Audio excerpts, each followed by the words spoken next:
where it helps Corey and I is it becomes discretionary to Corey and I with the approval of Dan, and to be able to use that to enhance the program, however that is, whether it's in regard to recruiting, the use of planes to get to multiple schools instead of just one school, because again, unless the rules change, we only get 130 days out. And for instance, if my entire staff goes out on the same day, that's 4 days out. And if we only hit one young man, then we're only hitting 4 people, where maybe because of modes of transportation, we can hit 12 young men in that time. So now it's not the number of players that you see, it's just the day out. So it's things like that. Obviously moving into the Austin Center, there's a lot of things that are still undone as far as how we want locker room to look, how we want the lounge to look. There's new equipment coming out all the time, especially in weight training, that we're looking into right now that could really enhance both the men and women's program when it comes to strength training and nutrition and that kind of thing. So there's always things like that as each year evolves, women are moving into new offices now. So there's all kinds of things that are happening that you're wanting to advance your program all the time with. So, big picture, do you feel like this could be something that could really enhance the program? Yeah, I think the timing of the Austin Center is enormous there, because we've ridden a really good wave with the opening of the Austin Center, and now the culture that we're building and the style that we play.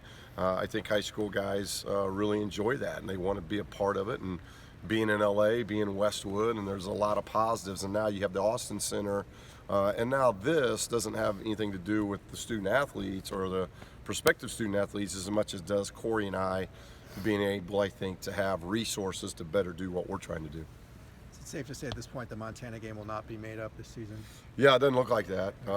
And a month and a half ago I wanted to do that, but I think they're 13-0, and so I don't want any part of it now. But I wish we could have made that up, but it just didn't work either one of our schedules to get that made up, unfortunately. But because you never know. But you could be sitting here, you could be sitting with one more win, but you could be sitting with one more loss. So you just don't know how that's going to affect. But they have gone on and had a really good year, and I like where we're at. So, but it does not look like that's going to get made up.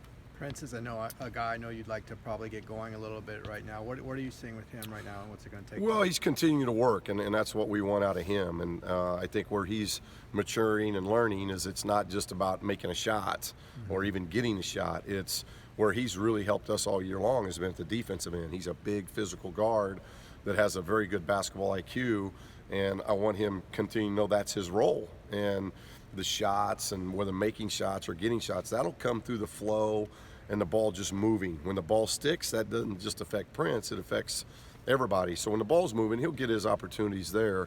But the way he can defend, the way he's capable of rebounding at the big guard position, that hurt us in game 1.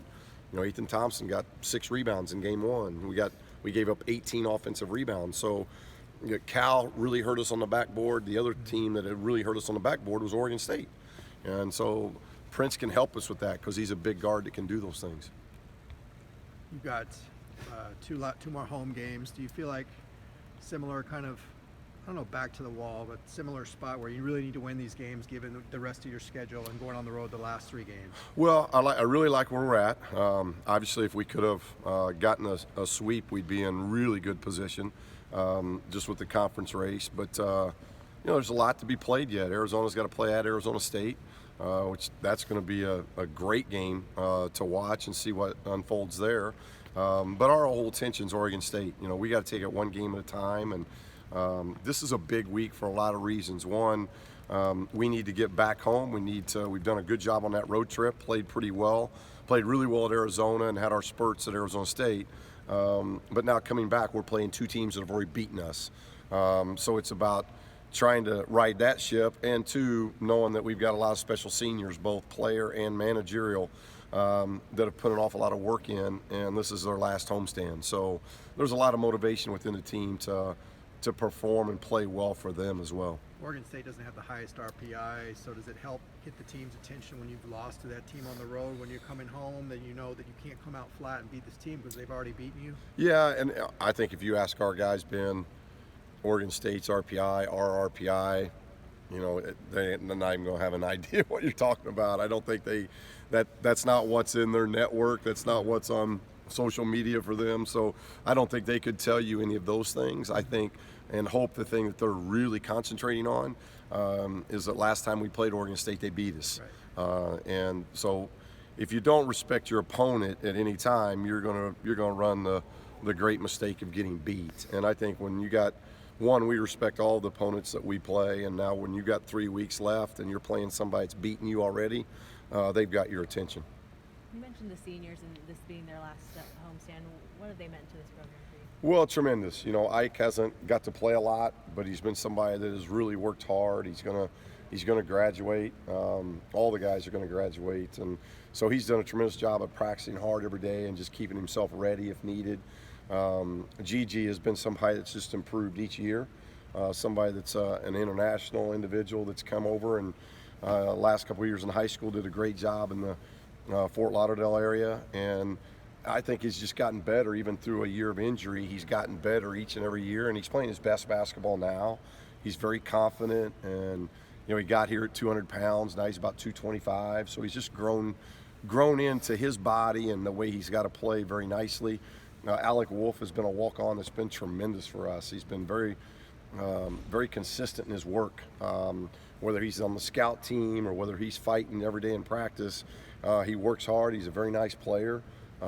Again, somebody's going to graduate. Gigi will graduate, and then Tom is going to be somebody that's going to graduate too. And Tom he's been a special player that everybody's been able to watch and see, and that's been great to see how Tom has developed as well. But those four as a group that I appreciate the most is what kind of people they are, what kind of students they are, and what kind of players they are, because they embody what we want our culture to look like. And that's what I appreciate the most. And the managers that we have graduating as well have been tremendous behind the scenes of making sure everything goes the way we want in organization and everything else. It's a special group. What are their names so we can give them a shout out? We got Joe, Nick, and Sam. Joe, Nick, their last names? Joe, Nick, and Sam. Oh boy, now you're getting difficult. Preston, Sammy. We got Sam. Where's Nick? All right, we're gonna get him interviewed. You guys gotta get interviewed. How have you guys broken down the practice time between Pauley and the Mo Austin this year? Pretty much over here early in the week. If we're on the road, pretty much all Austin. When we're at home, we'll go Pauley. Usually Pauley Tuesday and Wednesday in preparation for the Thursday game. So for home games, we've usually gone Monday in Austin and then Tuesday and Wednesday in Pauley. You said Gigi's playing kind of the best he's played all year. How important is that to get him going? It's huge because I think that stretch four is a big piece, at least in our program. Having a stretch four that can actually do what you're supposed to do, stretch the floor, is huge. And we had that last year in TJ Leaf at a really high level, and that really helps what you do both offensively and defensively, I think, and it makes you so hard to guard because last year we had a stretch four, we had a stretch five, and we could really space the floor on you. And this year it's been slow developing, but Gigi is playing as confident, he's playing as strong, he's rebounding out his area, which we've really been wanting him to do, and he's shooting the basketball at a high level. And so he's starting to, I think, add to what we want to do. He's always been a very sound defensive player. So I think you could see his minutes go up. They went up on this last road trip, and I see him staying that way just as long as his production stays up. What's your evaluation of the way the freshmen have grown throughout the season and where they're at this Yeah, point? they're all different. Chris has been pretty consistent throughout. Chris Wilkes has been pretty consistent without, and it's been pretty impressive to see as a scoring guard how consistent he's been with his scoring. And he's been able to do it in a variety of ways. He's great in transition. He can shoot the three. He's very good at taking the ball to the rim. So I've liked that development. I like how he's developing defensively. Jalen Hands, same way. I think he's gotten better and better. He's starting to just feel himself out now at the collegiate level, which is so different than the high school level. He's always going to be a good scorer, but understanding good shot, good decision, bad decision. He's really maturing nicely in that area. And like both Chris's, you got to continue to grow defensively as a young player, and he's doing that. And then Chris Smith is somebody that I think just continues to get better. I think his ability to take the ball to the rim, his ability to rebound, he should be a great defender as he grows and develops with his wingspan and his height. And I think they've been crucial for where we're at now. I think they're going to even mean more as we unfold these next several weeks. They're going to be vital to what we're doing. Chris Smith on the Arizona trip, he had some nice backdoor cuts and he had this one really nice reverse layup. Is that more of an emphasis for him to just get going to the basket even if he doesn't have the ball? Yeah, I think he's a good cutter, and getting to the rim right now is his strength. As we've told him, and he's a good shooter. For whatever reasons, that hadn't happened well for him, and the role's not easy for him when you're playing, 6, 7, 8 minutes a half. It's hard to really get into that rhythm and flow, especially when you're talking about shooting the basketball, because he's a much better shooter than what his numbers indicate. But right now, his strength should be rebounding the ball and taking the ball to the rim because of his length and because of how versatile he is off the bounce. And I think he's doing a much better job of that, to where we say, hey, make your drive game the first priority. Secondary would be the jump shot. I think he's going to evolve to where his jump shot and his drive game will be 1A, 1B. Right now, that's not the case. You guys good? Okay.